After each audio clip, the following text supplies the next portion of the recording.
mai saurare da kunnuwanka karka gaje. Na zo da ci gaban labarin wakar Gimbiya, ita kadai a zuciya, kyakkyawa mai tarbiya.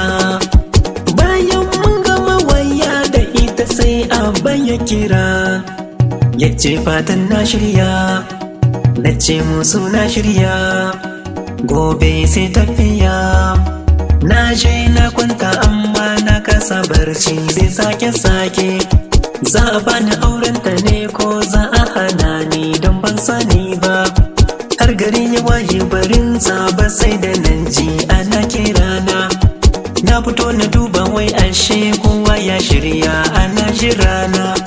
A lokacin ne na ce simin ne uzuri dan na canja kaya.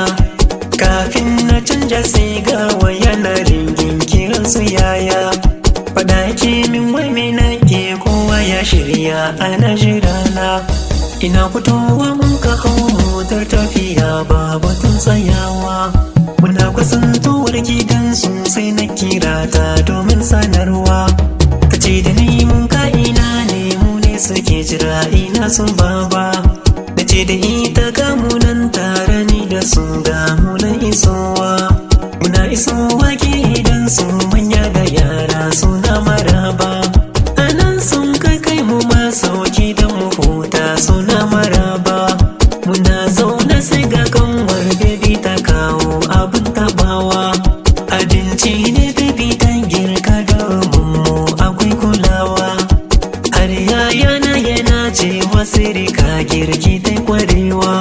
Muna zaune sai ga iyayen baby sun zo domin azanta. Anan na fara ma ban san me nake ba kunya nake yi. Anan nan fito waya na kara a kunne kamar kira ne.